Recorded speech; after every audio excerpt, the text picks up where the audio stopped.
Welcome back. So I've made a few videos about this phone, the Sony Xperia 1 Mark II, and why it's a big deal in today's smartphone market. And now that I've had it for a week, I can tell you, yes, it is a big deal. So let's go over my first impressions in this video. We'll cover the simpler stuff first and get to the cameras at the end, because honestly that's the best part. So first let's start with the display. It's sharp. The resolution at 4K is awesome, and I honestly never thought I'd enjoy watching 4K content on such a small screen. But 4K YouTube looks great. The tall size is also awesome for comfortable one-handed use, and the overall one-handed mode works really well, and it should just be a default on all Android phones. I also like how you can use the double tap side sense trigger to get in and out of one-handed mode. So next, audio. This phone has some really impressive speakers. They're stereo, they can get quite loud, there's nice separation, with vocals and music. Obviously the bass is not great, but that's to be expected in a smartphone. I also enjoy the dynamic vibration where the phone, vibrates as you're listening to stuff. It can kind of be gimmicky, but I actually enjoyed it with some of the more heavy beats.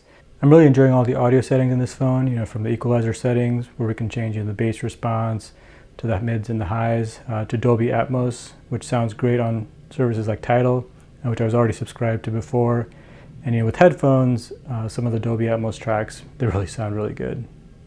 And on that note, if you're new to the channel, consider subscribing. There's plenty more insightful Xperia content coming, as well as more coverage on smartphone photography in general. Now let's talk speed. We all know the cameras are fast, but this phone is fast in general. Everything is snappy, from opening apps to jumping around apps. I've yet to experience any sort of slowdown. The Snapdragon 865 works really well, and it kind of feels faster than the iPhone 11 Pro. And a great way to show off that performance is the split screen mode, where you can have two apps, one on top of the other. And I honestly thought that I wasn't going to use this, but I'm enjoying having YouTube playing in one half of the screen and then having a browser or notes or email or something else going on another half. So I can be doing something while I'm watching a video. And occasionally I'll find an app that's not supported in split screen, and I hope more developers update their apps. So now let's cover some other nice features of this phone. First, the headphone jack. It's great, it works well, it's nice to have it in the phone. I also like that they have some cheap headphones in the box. Obviously many of us are going to use better headphones, but it's nice to have something that you can just plug in and play when you get it out of the box. The battery life is also great. I'm getting multiple days of battery life if I don't use the phone too heavily. Also fast charging works well. So another feature that's cool, which is kind of minor, is the SIM tray. The fact that you can remove the SIM tray without having to use like a SIM ejector tool. This is one of the first phones I've seen to have something like this where I can just open it with my fingers and pull the tray out. And honestly, I didn't think this was going to be a big deal, but it's really nice not to have to hunt down a little ejector tool to get your SIM in and out.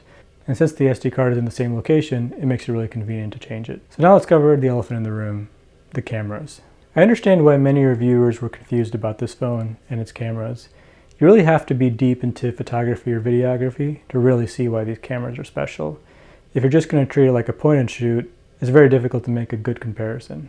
And this phone works well if you just want to use it as a point and shoot, but it really rewards you if you learn the manual controls and go deeper with the Photo Pro and Cinema Pro apps. And I know many of you are new to the apps and trying to get the most out of them, so I'm going to be doing some tutorials on how to use them, so stay tuned. So first let's talk about my favorite button, the shutter button. It works great, and honestly any phone that brags about its cameras should have one. I like how you can use it as a shortcut to get into the camera app. Obviously I have mine set up with Photo Pro to launch into that. One area that it could be better is the size. I think it's a little too small, especially since it's a two-stage button. It can be difficult sometimes to know if you're, just doing autofocus or going into full press just by the tactile feel of it. And I think that's something that Sony can improve in a future phone. So next let's talk about Photo Pro. I'm enjoying how similar the experience this is to like a Sony Alpha camera. There's even small details like the font of the battery level and the storage remaining at the top. It's a really nice touch. Let's take a quick look at some sample photos. And as you can see, the overall look is very natural. Colors are true to life, and it's not oversaturated or over-sharpened. And it's important to note that sharpness is not the same thing as detail, and I think a lot of these photos show that off really well, where there's a lot of detail, but it doesn't have that, extra sharp look that most phones give you. There's many areas where the app could be better. But the most frustrating one is the auto HDR setting. I mean, most of the settings are on the main screen, but for some reason you have to go to the menus to go between auto HDR and derange or turning that off altogether.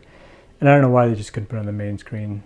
And I know Sony wants us to use the hardware shutter button to take the photos, but it'd be nice just to have an on-screen option as well, just like any other camera app, just so you have the flexibility to choose what you want to do. So hopefully we see this and other improvements in future updates. So overall, it's a joy to use, and it's my new favorite camera app. Next, Cinema Pro. This app also has a nice feel to it, and I like how Sony kept, pro video verbiage in the app. So controls like shutter angle, which is called shutter speed in Photo Pro, works really well.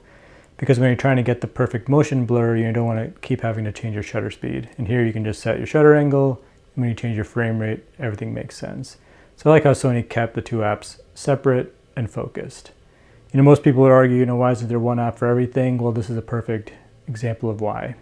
Shutter angle is better for video, shutter speed is better for photos. So let's take a look at some sample videos here. These are shot with the standard look. You can see that the colors look pretty natural. Overall quality is pretty good. And this app also has some areas of improvement, like having to create a new project for every frame rate. I want to be able to shoot 4K 30 and 4K 60 in the same project, because sometimes you want to have the flexibility of slowing down your footage in some situations. So these are just my first thoughts, and more videos are coming. The next one is going to be a deeper look into the cameras and the raw photo update that we recently got. My testing has had some surprising results, so you won't want to miss that. So for those of you that are still on the fence if you want to buy this phone or not, it's a good phone and it works really well. And if you're looking for manual control with the cameras in a phone, I think it's a great option. And honestly, it's one of the most underrated phones of the year. Now, if you're just looking for a camera experience, a camera might be a better option to the phone you already have. And that's something I'm going to be exploring in future videos. So stay tuned for that as well. If you enjoyed this video, give it a thumbs up and subscribe to the channel if you're new. Thanks for watching, and I'll see you in the next one. Bye.